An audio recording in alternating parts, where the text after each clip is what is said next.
მოგესალმებით ბატონო ჯერმა, ძალიან დიდი მადლობა, რომ ჩვენი სტუმარი ხართ. და საუბრობთ მოახლოებულ ეგრეთ წოდებულ ადამდელ საპრეზიდენტო არჩევნებზე, რომელიც 4 დღეში უნდა გაიმართოს ოკუპირებულ აფხაზეთში. მე მინდა ვკითხოთ კანდიდატების შესახებ, ვიცით რომ ძირითადად ორი კანდიდატი არის გამოკვეთილი, ესენი არიან არძიმბა და გუმბა. და მინდა ვკითხოთ აი შანსები როგორია ის მათ შორის მოსალოდნელი რა არის ვინ შეიძლება გახდეს გამარჯვებული ეგრეთ წოდებულ არჩევნებში და ზოგადად რომ ვიხდათ რა პროცესები მიდის ახლა ოკუპირებულ აფხაზეთში და რა გავლენა შეიძლება იქონიოს აი დე ფაქტო არჩევნებმა იქ არსებულ ვითარებაზე. კი ბატონო.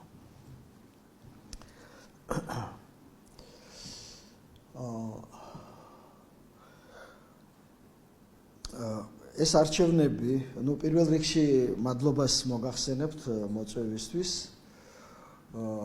და იმისთვის, რომ თქვენ ყოველთვის ასეთ ყურადღებას იჩენთ აფხაზეთის პრობლემისადმი. თქვენ სწორად ბრძანეთ, რომ ეს არჩევნები ეგრეთ წოდებული არის ვადამდელი, მაგრამ ვადიანი არჩევნები ყველა შემთხვევაში ერთ თვეში, თვენახევარში მაინც უნდა ჩატარებულიყო. ასე რომ ეს მთლად ვადამდელი არ არის ამ სიტყვის სრული მნიშვნელობით, თუმცა მას წინ უძღოდა ცნობილი მოვლენები, ფაქტობრივად გადატრიალება და ეს ეგრეთ წოდებული არჩევნები არის იძულებითი. აი ამ გადატრიალების შედეგი და აქედან გამომდინარე შეიძლება მას ვადამდელი არჩევნები უწოდოთ.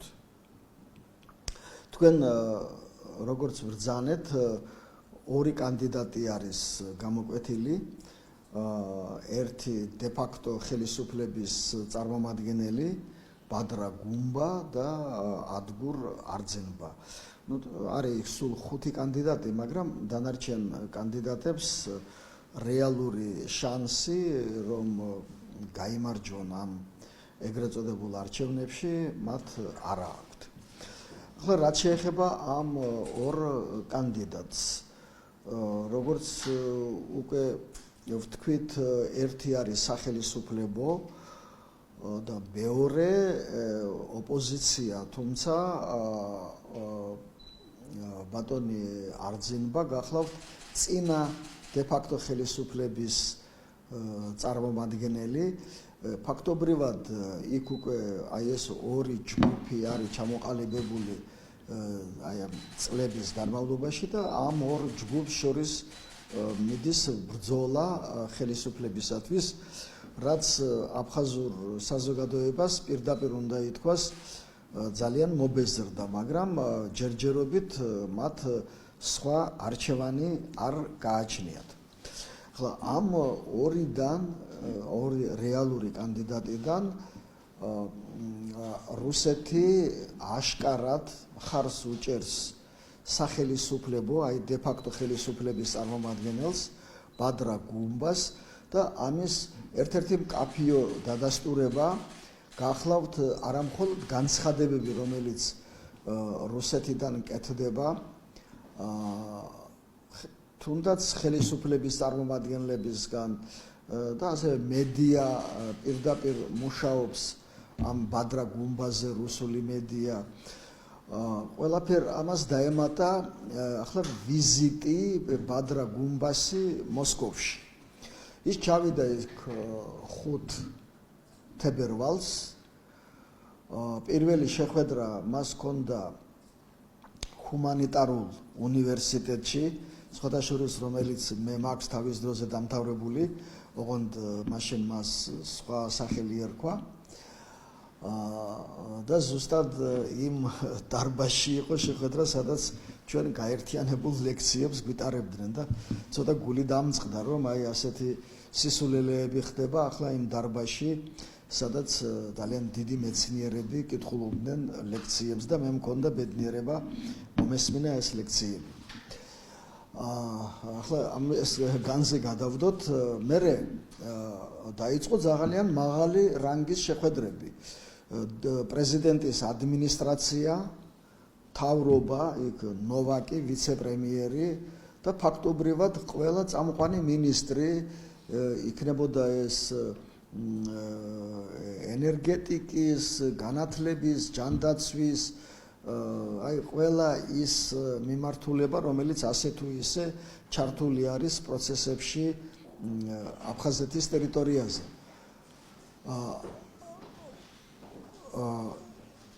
კანდიდატია ეს ადამიანი და კანდიდატის ასეთ დონეზე მიღებამ ყველა დაარწმუნა კიდევ ერთხელ, ვისაც ეჭვი ეპარებოდა, რომ ეს ადამიანი გახლავთ კრემლის კანდიდატი. ამან, რა თქმა უნდა, უკმაყოფილება გამოიწვია სოხუმში და მთელი რიგი განცხადებები გაკეთდა ამასთან დაკავშირებით. მაგრამ 7 რიცხვში ბადრა გუმბა ჩამოფრინდა სოხუმში და აი ზუსტად ესეც წინასაარჩევნო კამპანიის ნაწილი გახლდათ აეროპორტის საცდელი ფრენის ჩატარება და აი გუმბა ჩამოდის მოსკოვიდან, აი თვითფრინავით, იქ სტუდენტები ჩამოყავთ, ჟურნალისტები ჩამოყავთ და ძალიან საზეიმო ვითარებაში მოხდა ეს ყოველივე. მაგრამ ეს საზეიმო ვითარება ჩაამწარა იმან, რომ შესაბამის დოკუმენტებში, რომელიც აი ამ ფრენასთან იყო დაკავშირებული, აგერ ამ აქვს, აგერ აეროპორტი ბაბუშერა წერია, აგერ ქვეყანა საქართველო, გეორგია, რუსულად გრუზია და გეორგია ინგლისურად. აგერ ძალიან საინტერესოა და აგერ ეს ბილეთის მაგიერი ტალონი, სადაც ასევე სოხუმი წერია და არა აკუა ან კიდევ რაღაცა სუხუმ, როგორც ისინი დღეს ეძახიან. ახლა ეს რით არის გამოწვეული? თქვენ კარგად მოგეხსენებათ, რომ არსებობს საერთაშორისო ორგანიზაცია, სამოქალაქო ავიაციის საერთაშორისო ორგანიზაცია, ICAO, ეგრეთ წოდებული ICAO, რომელიც სადაც ეს დაფიქსირებული არის ზუსტად ასეთნაირად, რომ ეს არის საქართველო, ეს არის სოხუმი და აი მე არ ვიცი, ახლა ICAO-ს ჯერ არანაირი ნებართვა არ გაუწია, მაგრამ ყოველ შემთხვევაში მათ აი რაღაცა ელემენტარული რაღაც წესები დაიცვეს და აქ დააფიქსირეს, რომ ეს აეროპორტი მდებარეობს საქართველოში და მას ქვია სოხუმი. ამად მართლა ღირდა აი ეს ეგრეთ წოდებული საცდელი ფრენა, მარტო ამად, რომ მაგრამ ეს იყო, როგორც გითხარით, ესეთი საცდელი ფრენა წინასაარჩევნო კამპანიის შემადგენელი ნაწილი. ახლა მე არ ვიცი ეს რამდენად შეუწყობს ხელს ბადრა გუმბას რეიტინგის ამაღლებას, მაგრამ ყოველ შემთხვევაში ფიქრობენ, რომ ეს იყო თვითონ ოპოზიციაც აღიარებს, რომ ეს ძალიან დიდი მოვლენაა თავისთავად. ძალიან დიდი, ეს კი ცუდია, რა თქმა უნდა, იქ რაც დოკუმენტებში წერია, მაგრამ თვითონ ფაქტი, რომ აეროპორტის აღდგენა ხდება და მალე დაიწყება რეგულარული ფრენები, ეს ყველას აწყობს და ძალიან კარგია, ასე ფიქრობენ ოპოზიციონერები. მაგრამ ისინი არ ითვალისწინებენ იმას, რომ აი როგორც აპარტამენტებს ის გეგმა რომ განხორციელებულიყო, მას მოჰყვება აფხაზეთში ძალიან დიდი რაოდენობით რუსების ჩამოყვანა და იქ დასახლება, ზუსტად ასევე ამ აეროპორტის ძირითადი მომსახურე პერსონალი. ახლა საუბარი არ არის იქ რაღაც ბილეთების გამყიდველები და რაღაცეებზე, არამედ ძირითადი პერსონალი. ეს რა თქმა უნდა ჩამოდის რუსეთიდან და მე ჩვენ არ უნდა დაგვავიწყდეს ის, რომ ეს არის არა მარტო სამოქალაქო იმ ხელშეკრულებით, რაც სოხუმმა და მოსკოვმა გააფორმა, არამედ სამხედრო აეროპორტიც და შესაბამისად იქ აფხაზებს საერთოდ არ დაუშვებენ, საერთოდ არ შეუშვებენ შიგნით. ეს იქნება მთლიანად რუსული აეროპორტი და აეროპორტი არა იმდენად სამოქალაქო, რამდენად სამხედრო. და ახლა იქ მიმდინარე მოვლენებთან დაკავშირებით, აი უკრაინაში აგრესიასთან დაკავშირებით, რომ აი უკრაინელებს უკვე შეუძლიათ სოჭს მიწვდნენ, როსტოვში ფაქტობრივად აეროპორტი არ ფუნქციონირებს. აი ამ პირობებში სოხუმის აეროპორტი, ისევე როგორც ოჩამჩირის საზღვაო პორტი, მათთვის არის ძალიან მნიშვნელოვანი. ასე რომ ამ საკითხს მე დარწმუნებული ვარ, რომ ყურადღებას მიაქცევენ, არა მარტო ჩვენი ხელისუფლება მიაქცევს მას და აქცევს კიდევაც ძალიან დიდ ყურადღებას, არამედ საერთაშორისო თანამეგობრობამ, ევროკავშირმა, ნატომ ამას უნდა მიაქციოს ყურადღება, იმიტომ რომ ის ომი დამთავრდება და ეს სამხედრო თვითმფრინავები უფრო ევროპის და ნატოს წინააღმდეგ იქნება მიმართული, ვიდრე დაუშვათ ჩვენს წინააღმდეგ. ჩვენი საწინააღმდეგო ავიაცია მათ ისედაც ყავთ გუდაუთაში. ასე რომ აქ იქნება ძალიან სერიოზული სამხედრო ბაზა. ახლა თქვენ ძალიან საინტერესო დასვით კითხვა, რომ არა მარტო აქ კანდიდატებზე არის ახლა საუბარი, არამედ რა მოხდება ამ არჩევნების შედეგად. რასთან გვაქვს საქმე? რა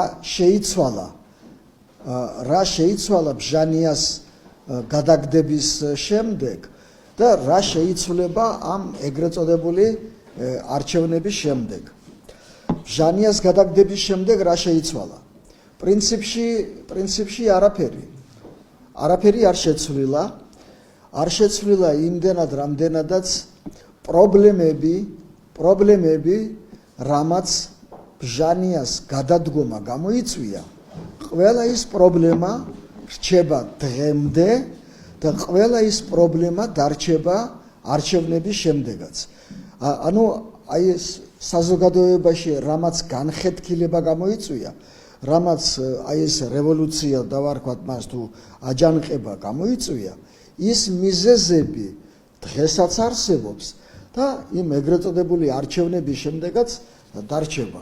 ახლა რა იყო მთავარი საბაბი განვითარებული მოვლენების მთავარი საბაბი გახდა ეგრეთ წოდებული საინვესტიციო შეთანხმება. იმ აპარტამენტებთან დაკავშირებული შეთანხმება, საინვესტიციო ეგრეთ წოდებული შეთანხმება. რუსეთი კატეგორიულად აყენებს საკითხს, რომ ეს ბოლომდე უნდა იყოს მიყვანილი ეს შეთანხმება. ახლა ბადრა გუმბა რო იყო მოსკოვში, იქ ითქვა ნოვაკთან შეხვედრაზე, რომ ის შეთანხმება რაღაცნაირად უნდა გადაიხედოს, რომ ორივე მხარის ინტერესები იყოს გათვალისწინებული. მაგრამ ეს არის ცარიელი სიტყვები. ეს ცარიელი სიტყვებია. რანაირად შეიძლება ორივე მხარის ინტერესები იყოს აქ ამ შემთხვევაში გათვალისწინებული, როდესაც რუსეთის მიზანი, საბოლოო მიზანი არის, რომ რუსეთის მოქალაქეების საკუთრებაში გადავიდეს დაახლოებით 30,000-მდე აპარტამენტი, რაც გამოიწვევს რუსეთში დაახლოებით 100,000-მდე ეთნიკური რუსის ჩამოსახლებას. ამ პრობლემას არავინ არ ხსნის. თუ ეს ასე არ მოხდება, მაშინ რუსეთს არ უღირს ამის აშენება ამ აპარტამენტების და მილიარდების აქ დახარჯვა. თუ ამას არ დაეთანხმება გამარჯვებული კანდიდატი, ვინც არ უნდა იყოს ის, მაშინ რუსეთი ისევ დააბრუნებს იმ სანქციებს, რომლებმაც ერთ თვეში, ესე იგი, აფხაზეთი ჩამოშალა თავიდან ბოლომდე ჩამოშალა. ესე იგი, სიცივე, შიმშილი, უხელფასობა და რა ვიცი, სრული კოლაფსი. ეკონომიკური, პოლიტიკური, ყველანაირი სრული კოლაფსი. ეს ვითარება შეიძლება დაბრუნდეს. ანუ რა ხდება? შექმნილია ჩიხური მდგომარეობა. აი ვინც არ უნდა გაიმარჯვოს ამ არჩევნებში, ექცევა ამ ჩიხში. ესე იგი ის ან უნდა დაეთანხმოს რუსეთის წინადადებას, რაც არის აფხაზებისთვის ეროვნული ტრაგედია, ან არ უნდა დაეთანხმოს, რაც არის ეკონომიკური კოლაფსი და იგივე ეროვნული ტრაგედია. ესე იგი დაეთანხმები, არ დაეთანხმები, მაინც პრობლემა, აი ეს დიდი პრობლემა, აფხაზების ყოფნა არ ყოფნის პრობლემა რჩება. აი რა ჩიხში არის ეს პატარა რეგიონი და ეს მცირერიცხოვანი ხალხი მოქცეული. და ეს ეგრეთ წოდებული არჩევნები ამ პრობლემას არ ხსნის. ყველა ხმამაღლა აცხადებს იმ ბადრა გუმბას ჩათვლით, რომ ის შეთანხმება, რომელიც იყო შეთავაზებული, არის მიუღებელი. ყველა აცხადებს, ხუთივე კანდიდატი ამას აცხადებს. და იქ რაღაცა მიკროსკოპული რაღაცა ცვლილებები თუ შევა, ეს არაფერს არ შეცვლის და აფხაზურ საზოგადოებაში იგივე პრობლემები დარჩება. ერთი სიტყვით, გამოსავალი ამ შექმნილი მდგომარეობიდან არსებობს, მაგრამ ეს გამოსავალი არის არა ამ რუსულ წინადადებებზე დათანხმება ან უარყოფა, არამედ ეს არის საქართველოს შემადგენლობაში დაბრუნება. აფხაზებს თუ სურთ გადარჩენა თუ სურთ, რომ ეს ერი გადარჩეს, რომ მათ ამ ერმა იცხოვროს კეთილდღეობაში, არის ერთადერთი გამოსავალი და განვითარებული მოვლენები აფხაზური საზოგადოების ძალიან დიდ ნაწილს ამაში არწმუნებს, რომ აი ამ მოვლენების მთავარი მიზეზი არის არა იქ ცუდი დე-ფაქტო პრეზიდენტი, ცუდი დე-ფაქტო მთავრობა, არამედ თვითონ ის არსებული ვითარება, რომელსაც ქვია რეალურად, სამართლებრივად, საერთაშორისო სამართლის ენაზე ოკუპაცია და იქ რატომღაც ცინიკურად ეძახიან აფხაზეთის დამოუკიდებლობას. აი ეს მათი ტერმინოლოგიით დამოუკიდებლობა და სინამდვილეში ოკუპაცია არის მიზეზი. შესაბამისად, ეს მიზეზი რომ მოიხსნას, არის დეოკუპაცია საჭირო და საქართველოს შემადგენლობაში დაბრუნება. და მინდა დაგარწმუნოთ, რომ აფხაზური საზოგადოების დიდ ნაწილს ეს აქვს ძალიან კარგად გაცნობიერებული. და აი ესეც სიმბოლურია, აი ეს აფხაზეთის აეროპორტში საცდელი ფრენა, სადაც წერია, რომ ეს ხდება ქვეყანაში, რომელსაც ქვია რუსულად გრუზია და ინგლისურად ჯორჯია. აგერ წერია მათ დოკუმენტებში. ასე რომ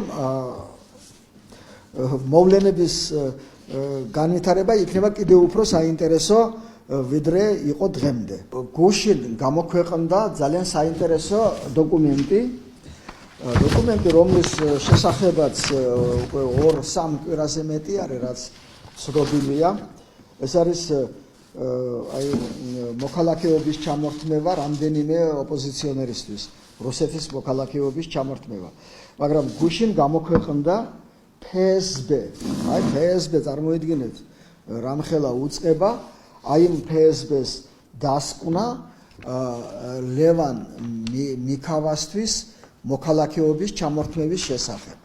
აი დოკუმენტი, სადაც შავით თეთრზე წერია, რომ ეს ადამიანი, ეს რუსეთის მოქალაქე თავისი ქმედებებით ესე იგი საფრთხეს უქმნიდა რუსეთის უსაფრთხოებას. არც მეტი, არც ნაკლები რუსეთის უსაფრთხოებას. ანუ რაც მოხდა იქ, ეს იყო ძალიან დიდი საფრთხე რუსეთის უსაფრთხოებისთვის და აქედან გამომდინარე ამ ადამიანს ჩამოერთვა მოქალაქეობა. ახლა როგორც მოგახსენეთ, ეს მოხდა 3 კვირის წინ, იქ კიდევ 2 ადამიანს, სულ 3 პიროვნებას ჩამოერთვა მოქალაქეობა, მაგრამ აი ეს გამოქვეყნება, გუშინდელი გამოქვეყნება, ესეც არ არის შემთხვევითი და ესეც წინასაარჩევნო კამპანიის შემადგენელი ნაწილია და ამით ფაქტობრივად არძინებას ეუბნებიან, აი რა მოგელის შენ და შენს მხარდამჭერებს. და ახლა ამათთვის რუსეთის მოქალაქეობის ჩამორთმევა ნიშნავს იმას, რომ ჩაიკეტო იმ პატარა ტერიტორიაზე, ამათ ყველას აქვთ ბიზნესები, აქვთ მათ ნათესავებს რუსული პენსიები, ეს ყველაფერი ჩამოერთმევათ. და ეს არის გაფრთხილება. ერთგვარი გაფრთხილება ოპოზიციის მიმართ, რომ მაინც და მაინც იმ გუნბამ უნდა გაიმარჯვოს. ასე რომ ამ მიმართულებითაც რუსეთი მუშაობს.